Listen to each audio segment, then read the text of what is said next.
Този видеоматериал е създаден в рамките на проект "Следващите поколения в община Поморие по-отговорни при използването на ресурсите и въвлечени в трансформацията към кръгова икономика чрез образователни, осведомителни и промоционно-демонстрационни мерки", финансиран по програма "Опазване на околната среда и климатичните промени" на финансовия механизъм на Европейското икономическо пространство 2014-2021 година. Цялата отговорност за съдържанието се носи от Основно училище Христо Ботев, село Бата, и при никакви обстоятелства не може да се счита, че този видеоматериал отразява официалното становище на програмния оператор или офиса на финансовия механизъм.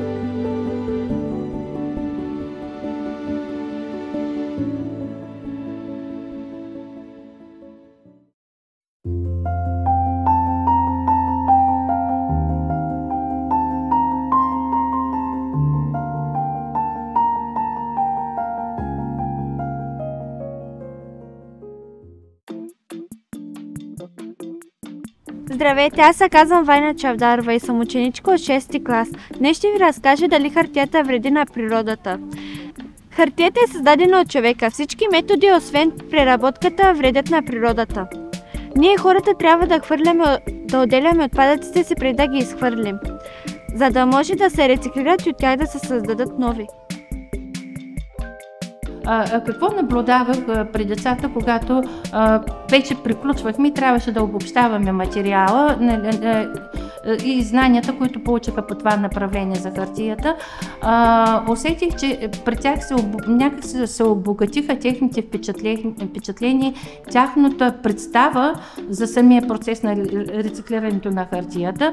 Също така те откриха положителните ползите от хартия, също и от рециклирането, а и също и наред с това и икономическите ползи от рециклирането на хартията. И промени се начина им на мисленето, защото се чуваха така гласове, мнения от едно друго, така се подхващаха, че ако има едно качествено събиране на отпадъците, те ще допринесат за намаляне на замърсяването около тях и в региона, в който живеят. Рециклиране на хартия и картон. Смята се, че хартията е произведена в Китай преди около 2000 години. Производството на хартия се основава на свързването на целулозни влакна, които се добиват от дървесни, лесно преработваеми линейни фибри. Има 3 категории хартия, които могат да се използват за направата на рециклирана хартия.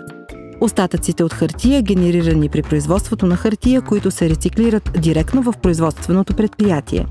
Хартии, които са били приготвени за употреба, но не са стигнали до крайните потребители. И хартия, която е била използвана от потребителите, включително стари списания, телефонни указатели и други.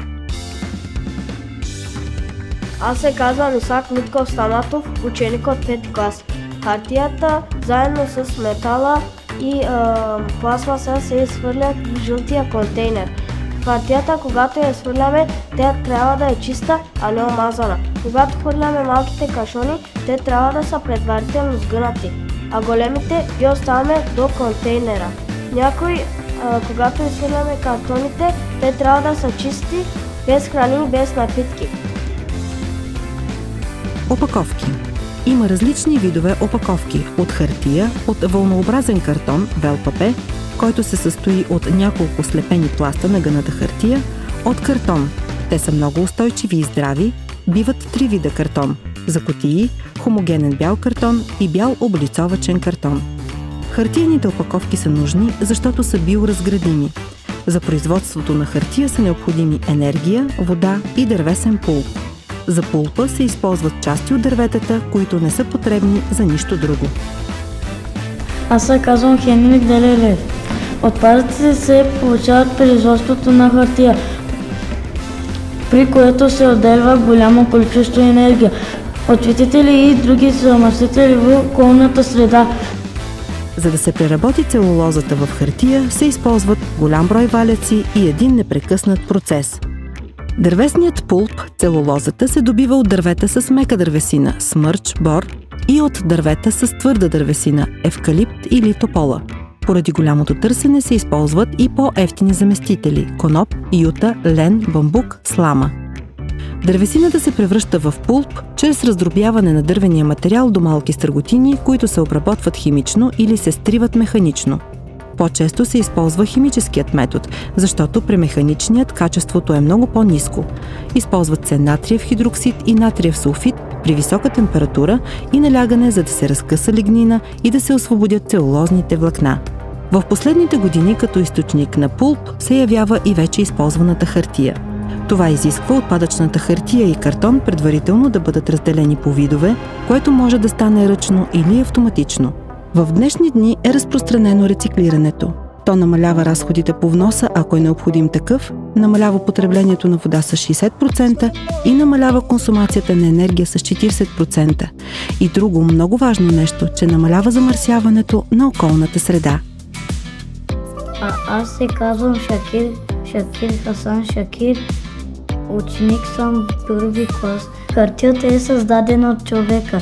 Тя се в природата.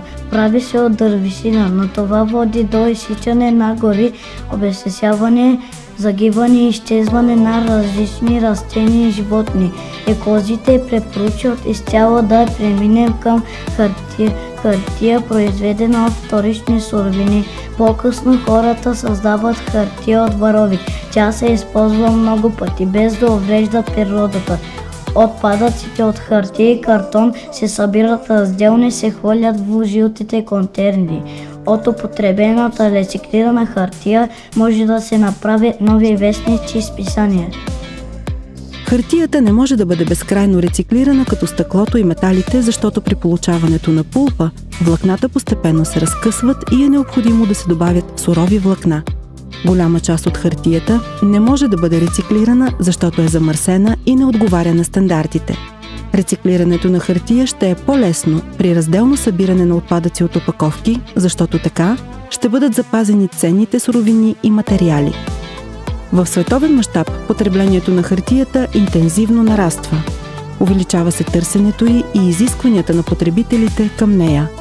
Това определя въвеждането на нова техника и модернизирането на съществуващите при рециклирането на хартията.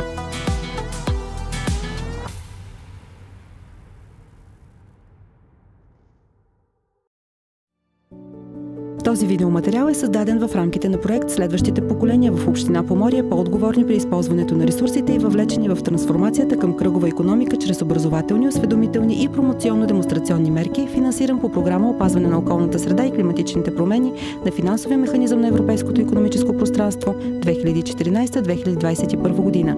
Цялата отговорност за съдържанието се носи от Основно училище Христо Ботев, село Бата, и при никакви обстоятелства не може да се счита, че този видеоматериал отразява официалното становище на програмния оператор или офиса на финансовия механизъм.